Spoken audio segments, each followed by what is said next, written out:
If you think about it, your life is a lot like a video game. You could say it's like a role-playing game most of all. All you need to do is add the right icons to your screen, like your health and energy bars. There's your inventory as well, with your phone, wallet, and keys in it. And of course, everyone's got a skill bar. But let's start from the very beginning. Even when you're a baby, the game difficulty is already set to hard. All your skills are at level 0, and your health bar is tiny, which is why you only sleep or eat most of the time to make sure it grows. When you reach level 1, you unlock the ability to walk. But the world map is still closed to you because there are lots of dangers you're just not ready for yet. It turns out, this game has a really long demo mode called Childhood. Most game features are locked for now. Nearly all of your actions are set for you by your parents. They're like quest givers who help you gain the experience you need to make progress. Ignoring their instructions can make leveling up real tough. But if you're polite enough, they'll give you your first gold coins. As long as you're a child, you'll constantly be leveling up. But of course, it takes a really long time. Your health and skill bars get bigger as you go to school. It's not the most exciting Magic Academy, but the students there still carry out quests and learn new abilities. Congratulations! You've reached level 18! Now we're really getting into this role-playing game. You're facing a classic video game choice. You have to select your character class and the skill path you like the most to help you conquer the world. While lots of games have different character classes, most of us end up being the same one in real life. The adventurer who travels the world doing different tasks to earn gold and experience. And you still have tons of quests to do. That's right, it's also time to leave behind the safe part of the map where you grew up. This unfamiliar world is a little like a dark forest full of enemies. The trouble is, the bad guys out there are sometimes hard to overcome. These monsters have names like responsibility, work, and money. They keep coming back even when you thought you'd finally learned how to deal with them. But if you didn't slack off at school, one day you'll overcome them all. Imagine you're in a restaurant and your date asks you if you like animals. You confidently reply, "I love cats." Your date sighs and says, "I'm more of a dog person." Quick, go to the menu, reload the checkpoint, and change your answer. Sorry, but you can't do that. Remember that this is one tough video game, and you're still playing on hard mode. This means that you only have one life. You can't just save and then go back if something goes wrong. Every decision and every action has consequences for you and the other players around you. But that just makes it more interesting. Interaction with other players is one of the most important parts of the game. But remember, you need to be a little careful here.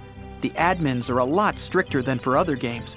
Breaking the rules and upsetting people could lead to a completely different game mode. And there isn't much to do in this version, except look at 4 walls and a grating on the window. On the plus side, the character customization in this game is fantastic. You can change your hairstyle and hair color, get tattoos and piercings, really anything you want. Oh, and the clothes? There's just no limit to the designer's imagination. With each new level you reach, you open up new abilities and new quests. You encounter tougher challenges, but get better rewards, like more gold or a bigger house. But there's one quest line that's really unique in this game. When you feel experienced enough, you can start a family and even create a new character.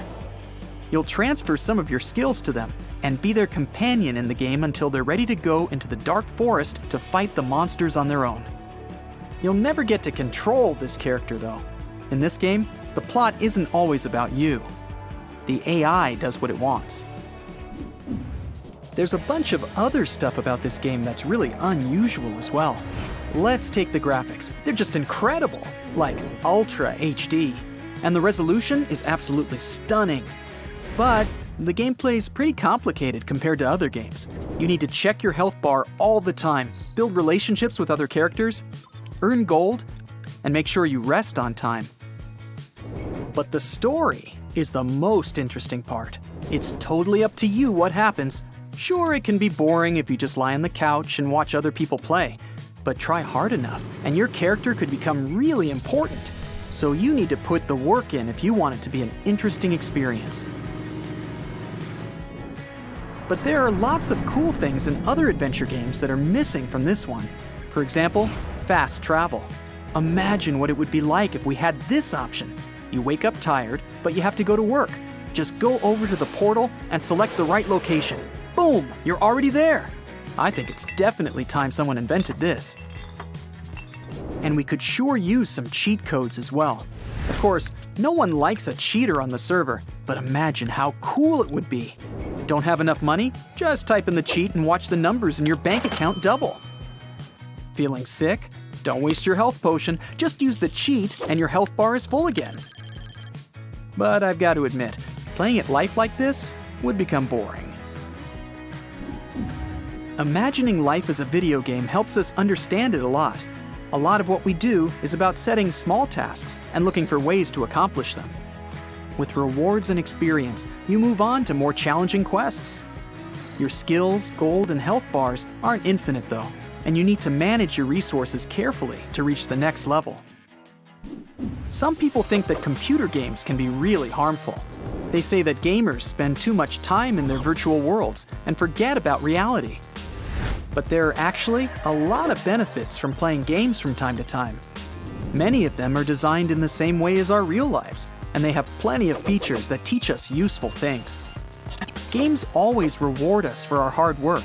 Playing a game from start to finish and making all that progress along the way can help you understand that it takes time and energy to get what you want. Hard work always pays off. Another useful thing that games provide is communication. Hundreds of millions of people play online games that bring them together in groups and teams. They have to achieve cohesion and use good teamwork to pass through a dungeon or win a match. Competitive games can help people learn to communicate and make compromises. And although it's all just for fun, this is exactly what we have to learn to do in real life as well. Only instead of a dungeon with a scary monster, we have to survive a day at the office with an angry boss. And one more thing.